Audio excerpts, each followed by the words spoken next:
As we gather together, we acknowledge that the land upon which our church and homes exist is the ancestral land stolen from the people of the Shoshone Bannock, the Shoshone Paiute, Coeur d'Alene, Kootenai, and Nez Perce nations, along with many other tribes whose names have been lost in history.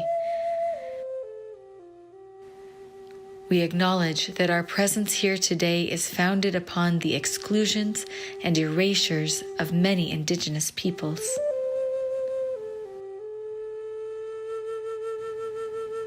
With this acknowledgement, we wish to demonstrate our ongoing commitment to the work of dismantling the legacies of settler colonialism.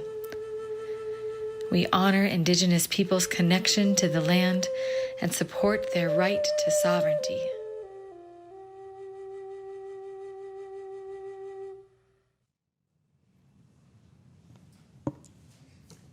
Good morning. Welcome to the Boise Unitarian Universalist Fellowship. We are a spiritually diverse, justice-seeking community with one great aim: to grow in love, love for our neighbor, love for ourselves, and for our planet. If you are seeking something larger than yourself, or wish to open your own heart to self-discovery, you are welcome here. If you believe that all the religions of the world are right and true, but none is entirely right, nor does any religion have a corner on the market of truth, you are welcome here. If you believe each of us has to seek the truth in the possibility of science and religion coexisting together, you are welcome here. Whomever you love, however you identify, however you pray, wherever you are in your spiritual journey, you are welcome here. Our minister, Reverend Sarah Lawal, is off today. I am Gwyn Reid. I will be the celebrant for today's service, and I'm joined by our music director, Carrie Bastian. She's been sitting at the piano all morning. Welcome to those joining us through Zoom. I invite those in the room here to turn to the cameras and give a wave to the online extension of this congregation. And we have now the special bonus for those in the sanctuary to see our Zoom participants waving to us on their screens. It's going to work. It's going to work. Here, it's coming. Wait for it. Wait. We'll tell you when. I'm looking. Yeah, they're all in a dark room. Oh. Okay. So wave to each other, folks, on the cameras, and we'll get that working next week. We know it takes a lot of courage to cross the threshold and to enter into a new community, either in person or online. So to our newcomers, we're especially glad you've joined us today. We invite you on Zoom to introduce yourselves in the chat, and those in the service, we will have a hospitality room open after the service, and we invite you to introduce yourself to others there. And please fill out a newcomer card so we can keep you connected with all that is happening in our community. I have several announcements about upcoming events. Things are getting exciting here. I'd first, though, like to thank all the folks who are working behind the scenes to bring today's service to light. Today's greeters and ushers: Nancy Harms, our Zoom host; Mike Lemieux and Justin Bloch, our AV technicians; our percussionist, Jonathan Dover; and a special thanks to Nancy Harms and Mark Zimmerer for this month's chancel artwork. And I'll share more about that later in the service. And a special thanks to this week's hospitality host, Patty Hedges. Thank you, Patty.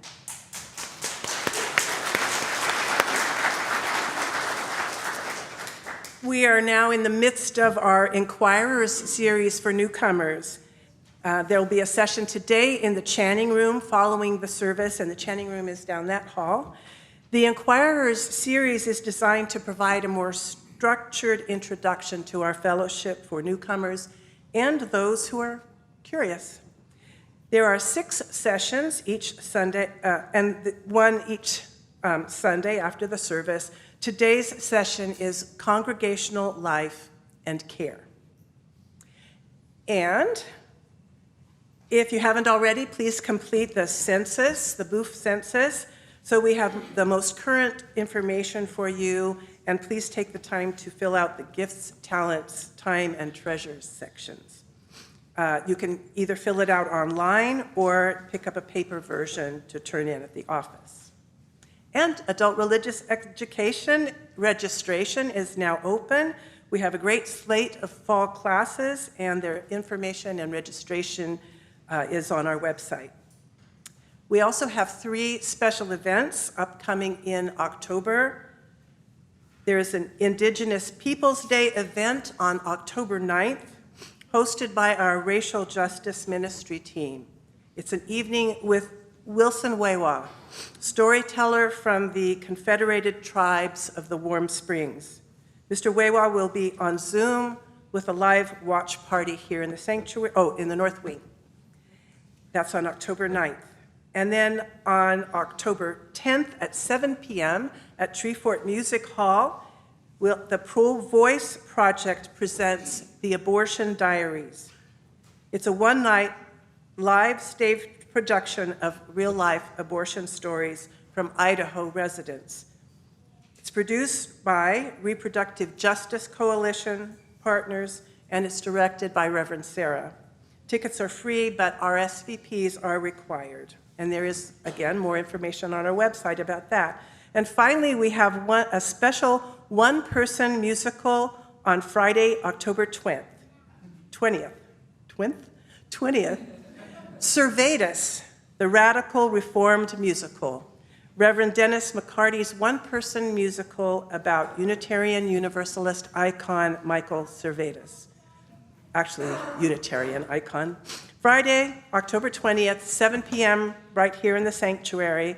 And the group is asking for a $10 donation as a fundraiser for our Social Justice Grant Fund. And again, information and ticket information is available online. Our congregation donates 25% of our unpledged Sunday offering to support local organizations whose missions aligns with our social justice ministries.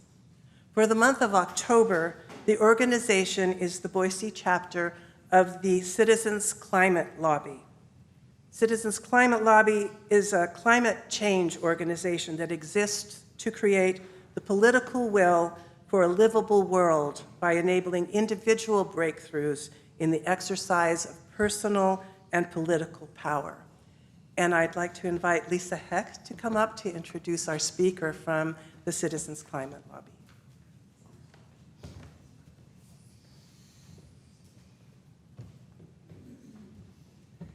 It is my great pleasure to introduce to you Don Kemper, who is the founder and retired CEO of HealthWise, a Boise nonprofit. Perhaps many of you have heard of it and used that tool.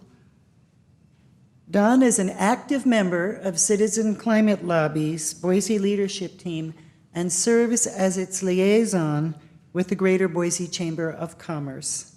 He often testifies with the Idaho Public Utilities Commission on climate-related issues, and he knows what he's talking about as an engineer. It's my pleasure to introduce Don Kemper.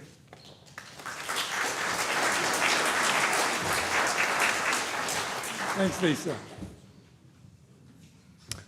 And in behalf of the entire membership of the Boise chapter of Citizens Climate Lobby, thank you, thank you, thank you. By naming us as a plate share partner, once again, you not only provide good funding for us, but also more credibility for us in this community, and that's greatly appreciated to help us with our climate mission. And our mission is really one of training and inspiring citizen volunteers to play a key role in climate policy. And so how do we do that? Well, for example, last year, looking at all of our chapters together, we sent over 168,000 phone calls, letters, and emails to our individual members of the House and Senate, U.S. House and Senate. In addition, we wrote and published over 1,300 guest opinions and letters to editors across the U.S., newspapers across the U.S. And they don't call us a citizen lobby for nothing, in that every year, twice every year, we send thousands of people to DC, and on those days, the halls and lobbies of the House and Senate office buildings are filled with very impassioned but polite people who are there to talk to their specific members of Congress and trying to nudge them a little closer, at least in Idaho's perspective, toward some climate-smart policy decisions. We're an optimistic group, and we're a bipartisan group. And we think we're making a difference. Even though the steps we're taking are tiny, we're making steps forward. And the distance is long, and the timing is urgent.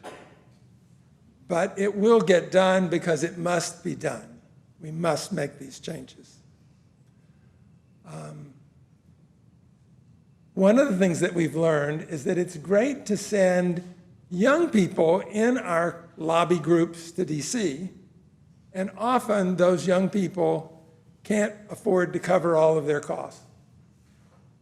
That's how your gift really helps. So that's allowing more of our young activists to participate in those lobby meetings. So I want to thank you very much, and you're welcome.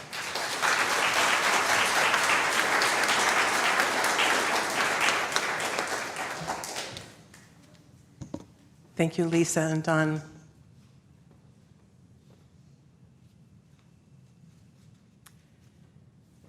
This year, our monthly spiritual themes are grounded by the book An Altar in the World by Barbara Brown Taylor. Each chapter of the book explores a spiritual practice focused on the ordinary moments of life, offering meaningful ways to discover the sacred in the small things we do and see.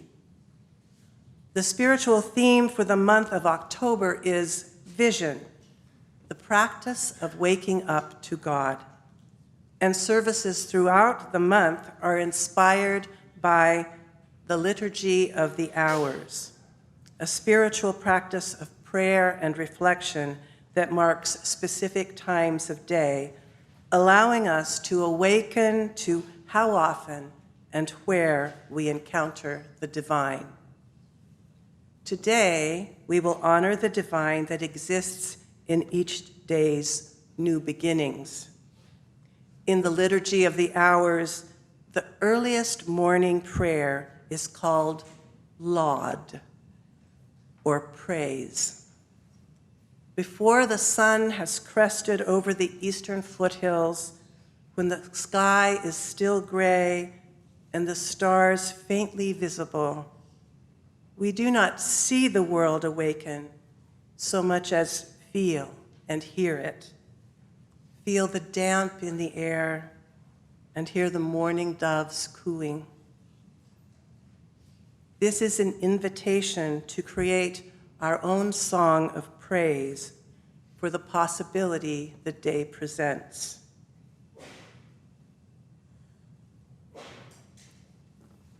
As we enter into this time of worship, let us take a moment to center ourselves. Let yourself become fully present in your body and in this space. Set aside your duties and concerns for just this time, and let us take a breath together.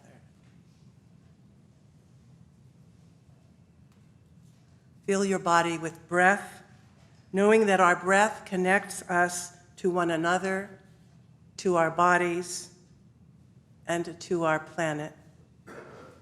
Our breath offers us the opportunity for stillness, to tune in to our spiritual center, to listen deeply to our heart's own longing.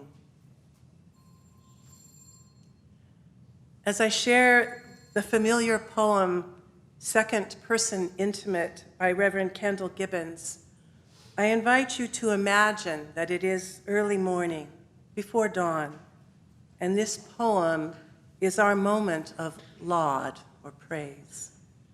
After the poem, our first hymn, Prayer for This House, will be our song of praise and the possibilities that our faith provides.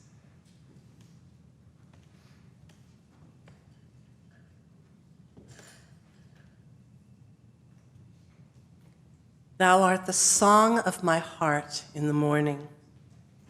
Thou art the dawn of truth in my soul. Thou art the dew of the roses adorning. Thou art the woven whole. Thine is the grace to be steadfast in danger. Thine is the peace that none can destroy. Thine is the face of the need-riven stranger. Thine are the wings of joy. Thou art the deep, to the deep in me calling. Thou art a lamp that lights where I tread. Thy way is steep past the peril of falling. Thou art my daily bread. Thine be the praise of my spirit uplifted. Thou art the sea to each flowing stream. Thine be the days that are gathered and sifted. Thou art the deathless dream.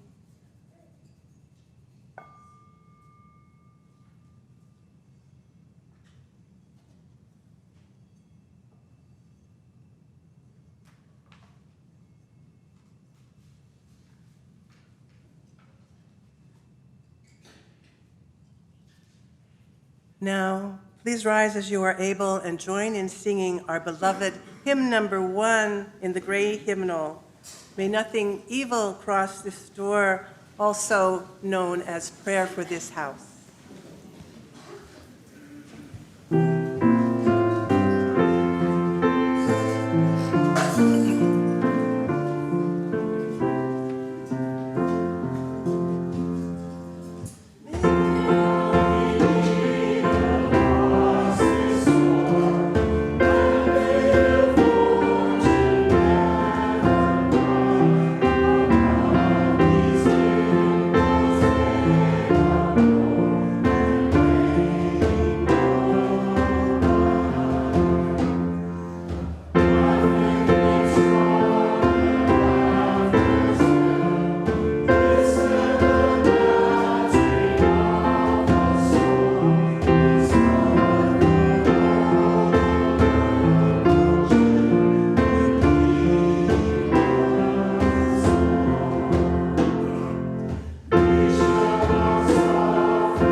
Each Sunday, we light our flaming chalice, a symbol of our free faith and a beacon of hope, love, and justice.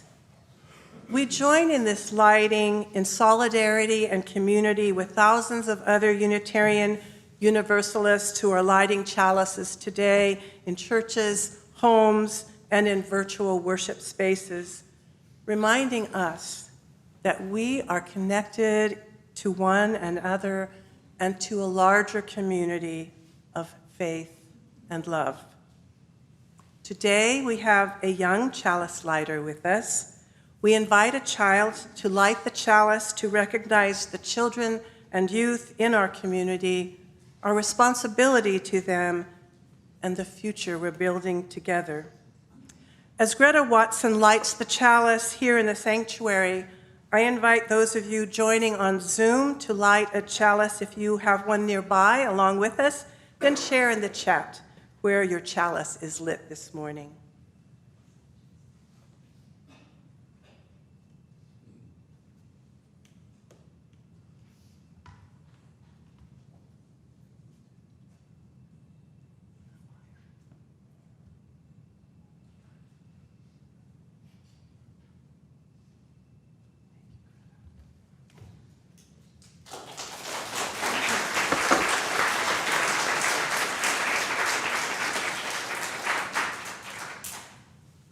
With our collective chalices lit in all our spaces, we offer you this call to sing joyfully to fulfill our role as part of creation. From Eric Williams. Let us sing a song to the eternal. Let us sing a song to the eternal. Let the earth and her children break forth in song. Let the sky and its creatures in chorus reply. Let the sea and all that is within it sound out praise. Let the storms raise their voices, the rivers clap their hands, and the mountains echo a verse from their rocky peaks. May we who are gathered here this morning sing with great rejoicing so that we can fulfill our part in the great choir of all creation. Come, let us worship together.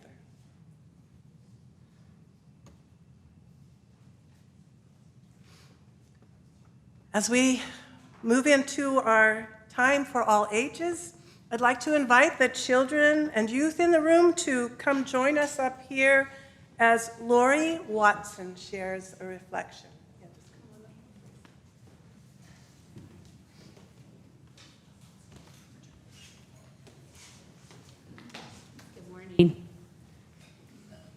I sincerely believe our son Conley, will you wave to people so they know who you are, has a love for music programmed into his DNA. He has always loved listening to, singing along, and dancing to music. You kids in the room, you all too. Who in the room loves music? Okay. I want to ask a couple of kids, what do you love about music? Will you share something you love?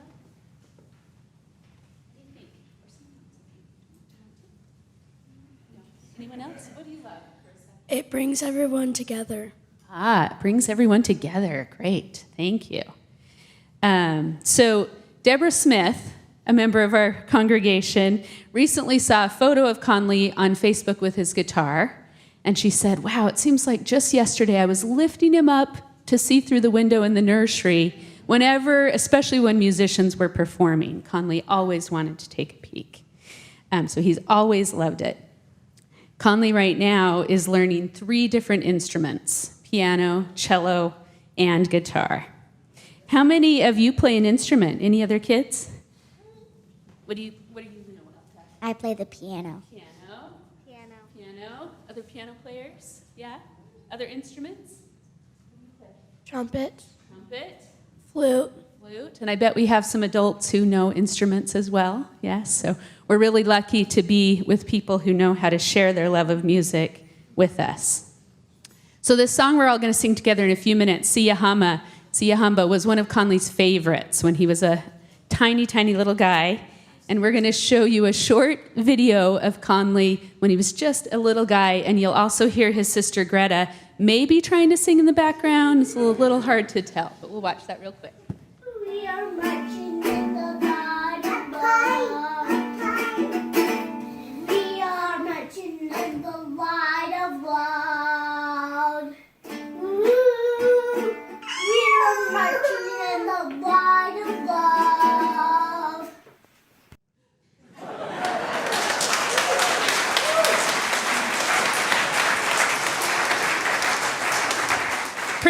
Pretty awesome for a 10-year-old to let us show you all that too, right?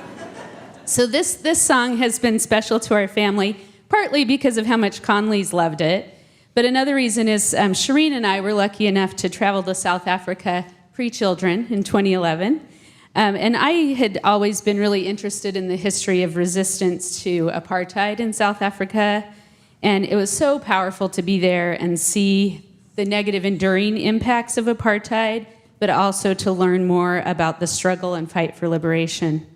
When I hear Siyahamba and other songs like it, I sense and certainly hope that when people come together in struggle, in the spirit of resistance against oppression, that music can provide a sense of community, bringing people together, like Carissa said, right? Strength, power, and even joy during extremely difficult times.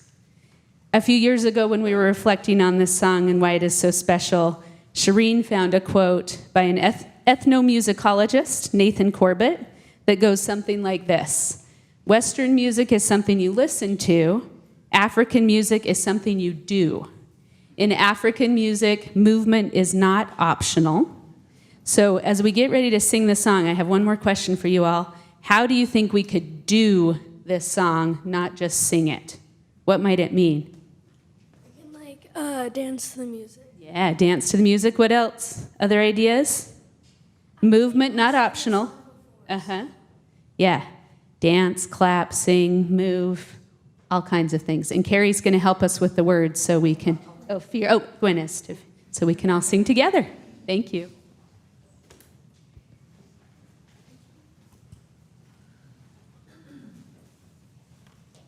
Thank you, Lori. So the words they're in the hymnal, and they're also here. I'll just go over them, and if you already know it, you don't even have to listen to me say this. You've just got it in your heart. But the words go like this: Siyaham bekukenyenkwenkos, Siyaham bekukenyenkwenkos. It's repeated over and over again, and I think that's it. Siyaham bekukenyenkwenkos. And we will sing it in Zulu, and then we'll also sing it in English. Please rise as you are able. And if you can't rise, that's fine. Dance in your chair.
Our children and youth will continue today's faith-filled explorations in their religious education classes today. Youth grades 6 through 12 will explore our theme of vision with a phone documentary project. Children ages 5 through 5th grade will explore the beauty of community by practicing hymns together and creating their class covenant. Our nursery space is open for everyone younger than 5 years, and I don't see our playground, so if you stay in the service, you can. Oh, we do have a playground. It's at the back of the room. Okay, and so it's available to offer things for people, the youth who want to stay in the sanctuary. And now, please join in singing our community blessing, after which the children and youth may proceed to your classes. Youth grades 6 through 12 through the south door to congregation right, and children ages 5 through 5th grade through the north door to congregation left.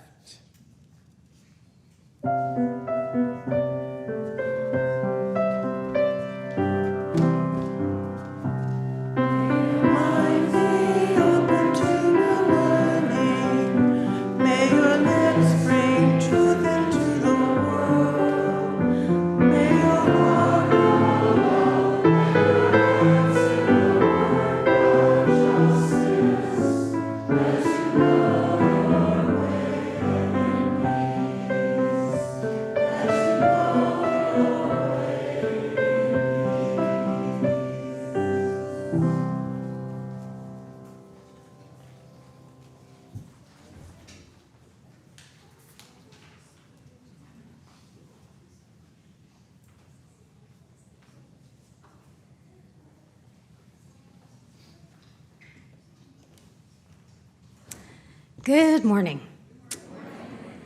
I loved to sing as a kid. Not that I was particularly good at it, but I just loved to sing. At about 8 years old, I'd lay some vinyl down on my Fisher-Price record player, and I would sing along to Mary Poppins, Fiddler on the Roof. As a preteen, I'd go to the local music store with my sister and my cousins, and we'd use our allowance to buy the latest 45s. I'm gonna date myself here. Love Will Keep Us Together by Captain and Tennille, Elton John's Philadelphia Freedom, and all the latest tunes from the disco craze of the late 70s. Well, I hope my little jaunt down memory lane has triggered something in you of favorite songs that you used to love when you were young. I also loved singing at church. All the primary children's songs and the hymns, and growing up Mormon, these songs were all about Heavenly Father, Jesus, and the prophets, but still, they were full of devotion and fervor, and I sang my little heart out. I sang in any choir that would have me, church choirs, school choirs, community choirs. My junior high choir experience was particularly impactful, and it sent me on a trajectory that eventually led to a bachelor's in music education and a master's in choral conducting. And all along this journey, I never thought, gee, this is a really dangerous profession. And yet, with the COVID pandemic of 2020, singing in a choir or singing in a congregation became one of the most dangerous things a person could do, all that aerosol and droplet expulsion. And this, of course, sadly led to the elimination of hymn singing in our congregation for a time. Back in the before times, we used to sing at least 3 hymns every worship service, not to mention the children's blessing, the song of gratitude. There was a whole lot of singing going on. And as one of our hymns proclaims, we are now building a new way, trying to find that sweet spot, the right balance of spoken words and music.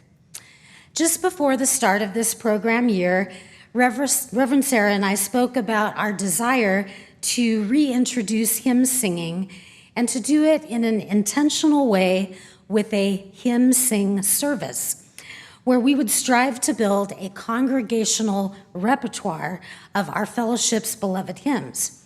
So at our last worship retreat with the worship committee, I led an activity where each person had a few minutes without looking at a hymnal to just write down as many hymns as they could that were their favorites. And then we broke up into small groups, 3 or 4 people each, and compared our lists and tried to whittle those lists down into a top 10 list. I took all of those lists, counted through every single hymn to see how many times each hymn got mentioned. Our most popular hymns, those that got at least 10 mentions, are Blue Boat Home, Woe Ya Ya, and The Fire of Commitment. Just As Long As I Have Breath came in at 9. Sia Hamba, Spirit of Life, and My Life Flows On, and Endless Song each appeared on 7 different lists.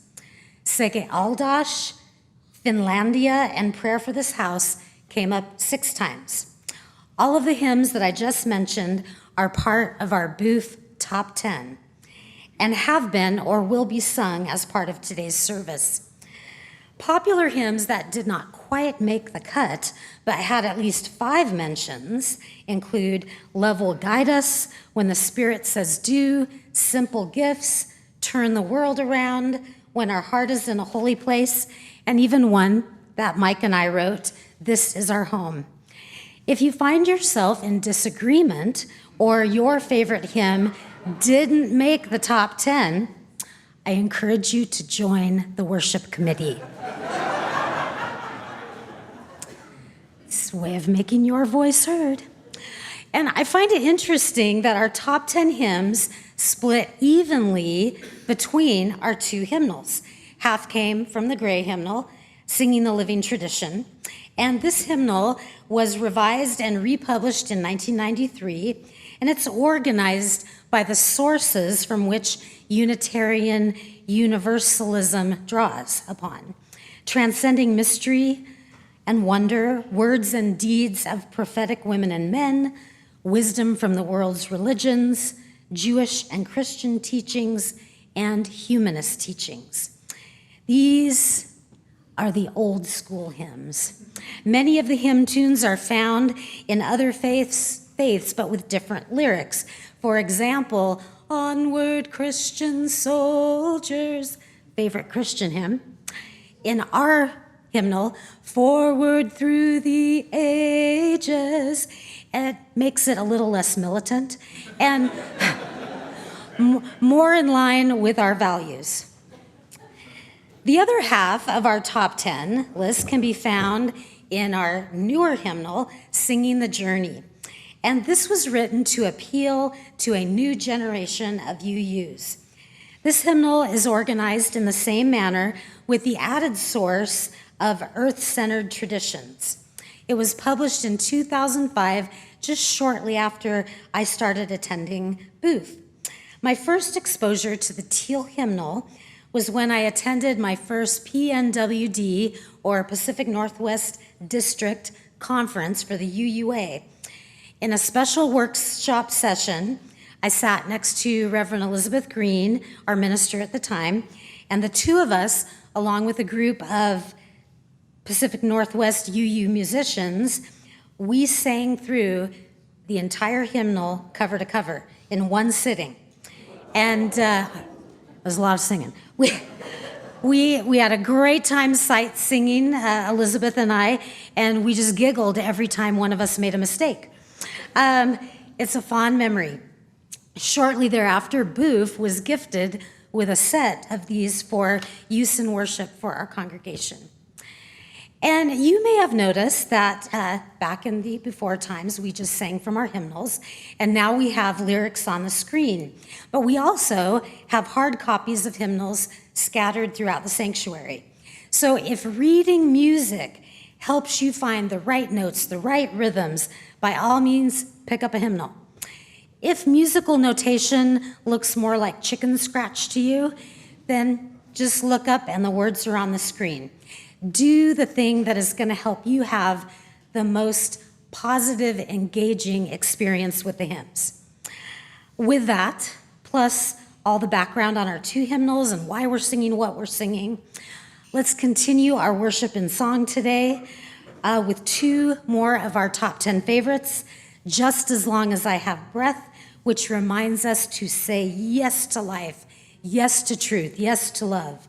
And we'll follow up with Woyaya, a song originating from Oisibisa, a group of Ghanaian and Caribbean musicians.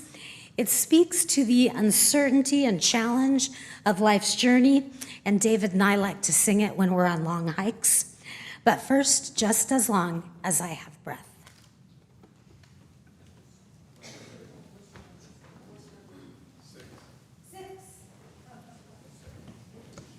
In the gray hymnal, that's hymn number 6.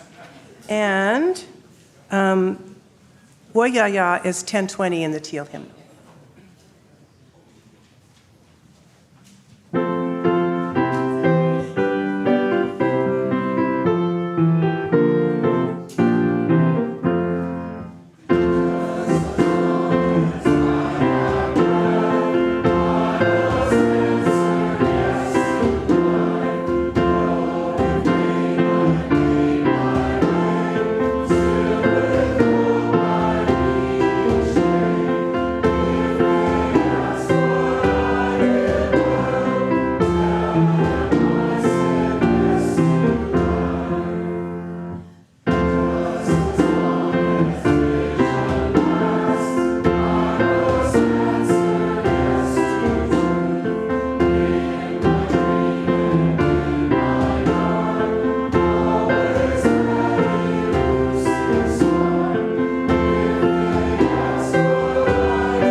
We're getting there with music today.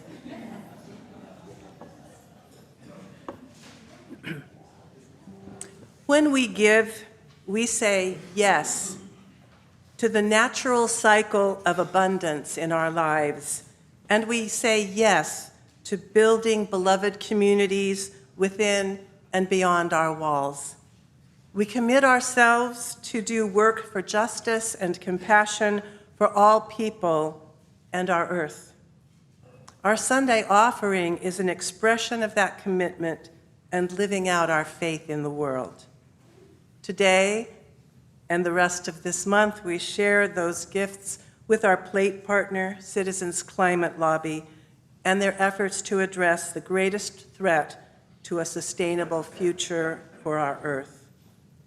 CCL's optimism shows us that, in the words of Reverend Sarah, the climate crisis is not a call for our doom. It is a call for us to demonstrate our fearlessness, our commitment to hope, to possibility, to humanity, to all that sustains us. There are many ways you can make a financial gift. In addition to dropping it in the offering baskets, you can scan the QR code on the screen, and you'll be taken right to our online giving page. You can also visit our website at boiseuu.org and click Give in the top right corner. And we have the Vanco app that you can put on your smartphone. And for our online community, we'll also drop a link in the chat for that. However you choose to give, you nurture our community, and we are grateful. Today's offertory music includes another favorite hymn, known by some as This Is My Song and by others as We Would Be One, as Carrie plays an arrangement of this famous hymn tune composed by Finnish composer Jean Sibelius and universally known as Finlandia. I invite you to look up hymns number 159 or 318 and reacquaint yourself with the texts that Unitarian Universalists often pair with this melody. Would the ushers please come forward? Our offering will be gratefully received.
Thank you.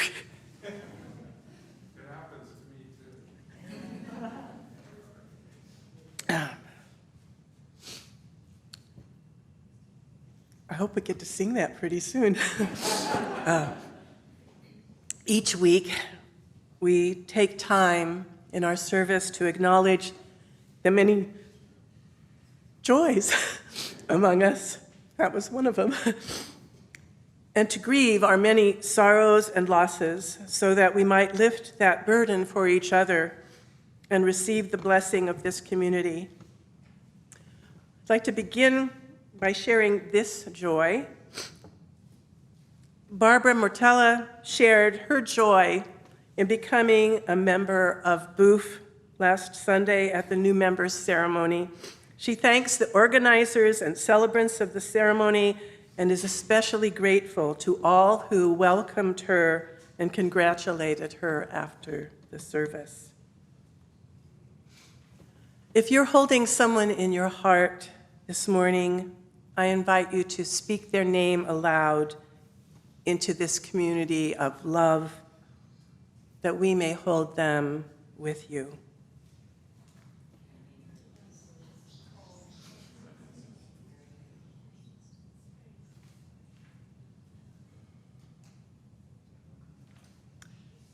May the arms of this community hold all our joys and sorrows, those named and those that remained silent, close to our hearts. Let us invite the stirrings of compassion to sing in our hearts. Please join in singing hymn number 123, Spirit of Life.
The worship leaders who developed the vision for this month's services wanted a physical representation of the theme to add to the liturgy. They envisioned a chancel center of interest that would invite everyone to participate in the creation of a sculpture representing the many ways we, as a congregation and individually, encounter the divine through our everyday lives. It is inspired by Thich Nhat Hanh's invitation to half smile when you first wake in the morning, to hang a branch or any other sign, or even the word smile on the ceiling or wall, so that you see it right away when you open your eyes. This sign will serve as your reminder. Use these seconds to take hold of your breath. Inhale and exhale 3 breaths gently while maintaining the half smile. Nancy Harms and Mark Zimmerer have provided the framework for us to begin adding to this shared creation.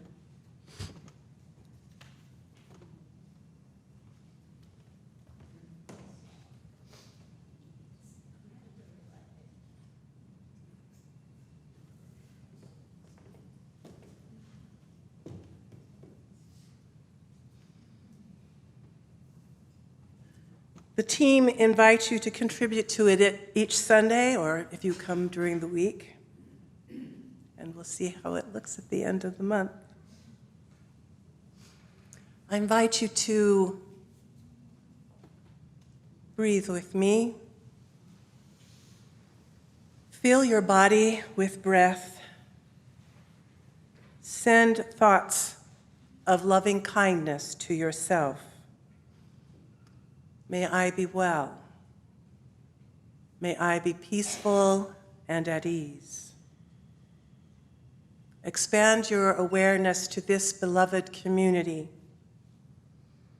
May you be well. May you be peaceful and at ease.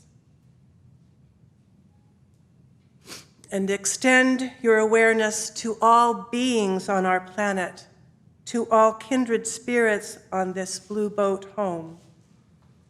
May we be well. May we be peaceful and at ease. Breathe into this sacred expanse. Breathe and be filled with loving kindness. Breathe and send loving kindness to all our companions on this journey. Breathe with wholeheartedness. Listen to what is calling you in the silence.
Support Citizens Climate Lobby.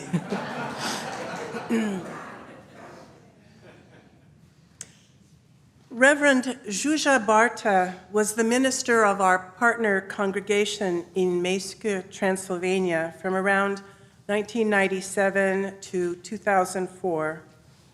In 2001, Zsuzsa came to the United States for a year as the visiting Transylvanian scholar at Stark King School for the Ministry. As part of her responsibilities, she preached at UU congregations all over America. In her sermon, she shared a traditional house blessing from the Seke region of Transylvania. The words of this traditional blessing can be seen everywhere in Transylvania as part of embroidered tapestries and decorative plates or plaques. When Zsuzsa spoke at our fellowship in September of 2001, I remember being struck by the simplicity of the blessing. She began with the Hungarian.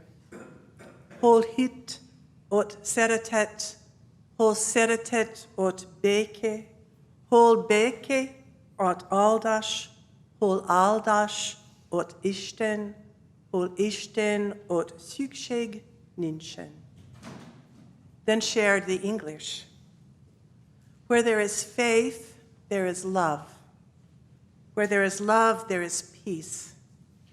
Where there is peace, there is blessing. Where there is blessing, there is God.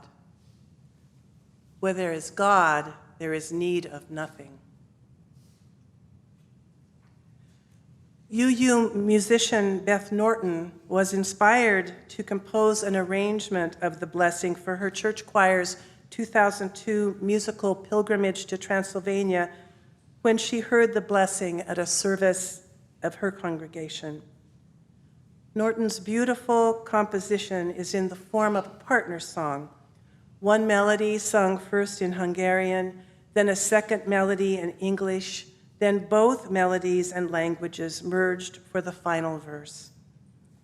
In the ensuing 20 years, the song has been embraced by UU congregations in North America and by Unitarian congregations in Transylvania. As many of you know, it was part of the repertoire when our own BUUF choir made a musical pilgrimage to Transylvania in 2018. Part of the beauty of being in partnership with other Unitarian churches, even across the globe, is knowing that we are not alone.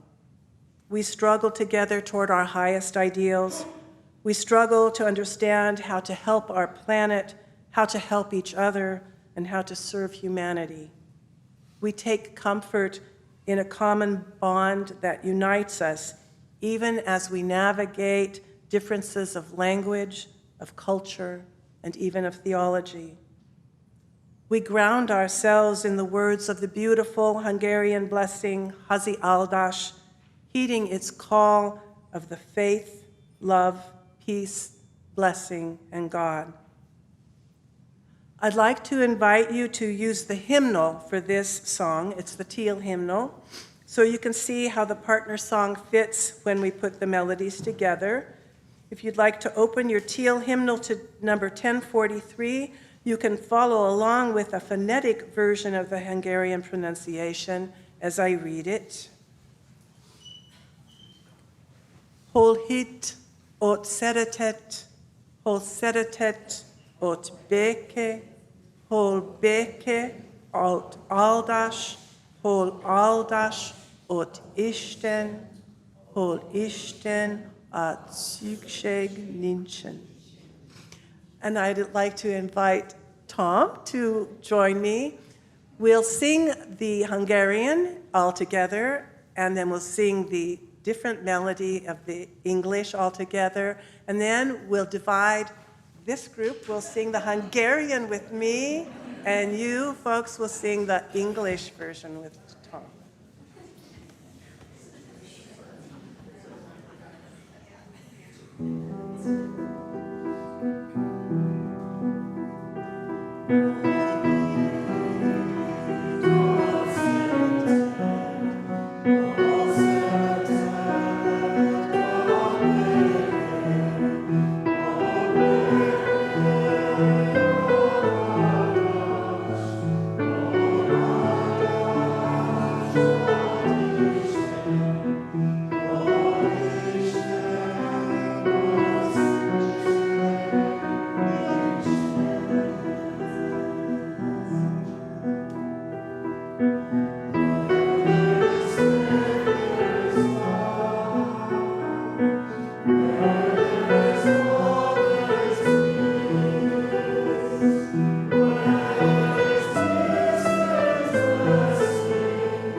Thank you, Tom. Thank you, everybody.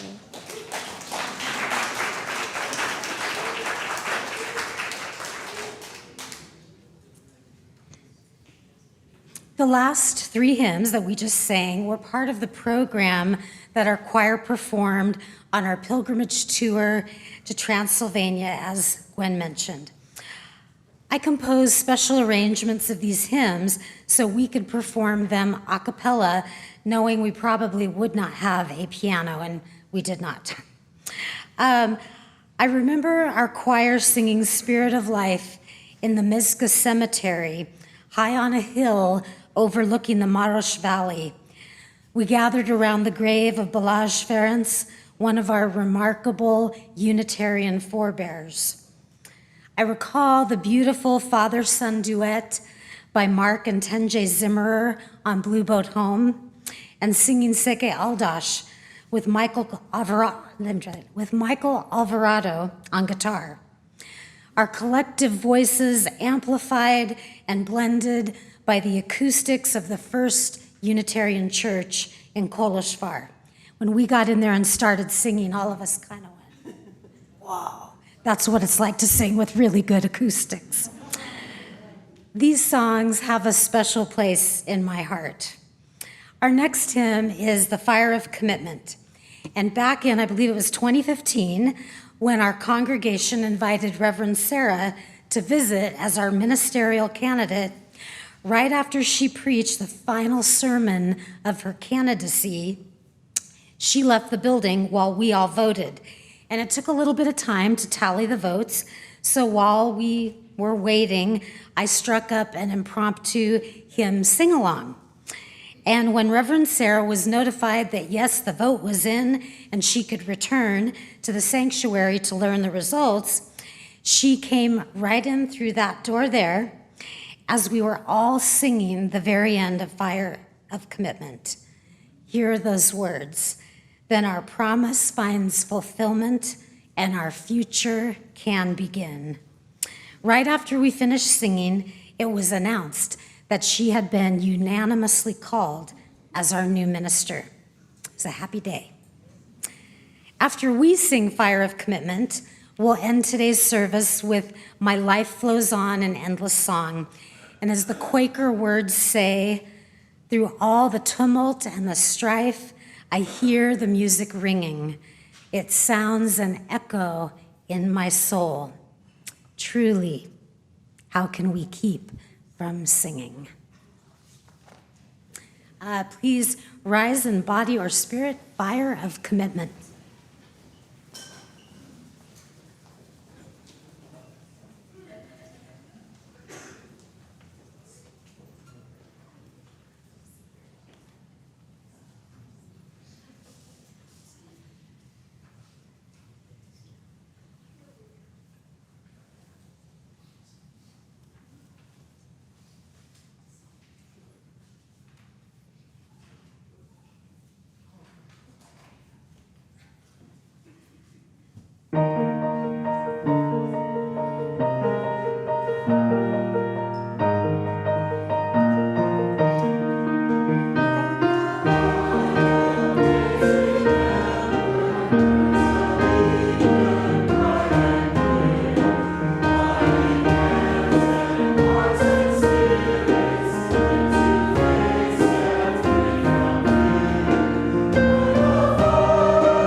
Friends, I invite you to place your hand over your hearts for our closing blessing. Let us end as we began with these adapted words from this morning's call to worship. Let us sing a song to the eternal. Let the earth and her children break forth in song. Let the sky and its creatures in chorus reply. Let the sea and all that is within it sound out praise. Let the storms raise their voices, the rivers clap their hands, and the mountains echo a verse from their rocky peaks. May we who leave this morning sing with great rejoicing so that we can fulfill our part in the great choir of all creation. Go in peace. We extinguish the flame, but not the light of truth, the warmth of community, or the fire of commitment. These we carry in our hearts until we are together again.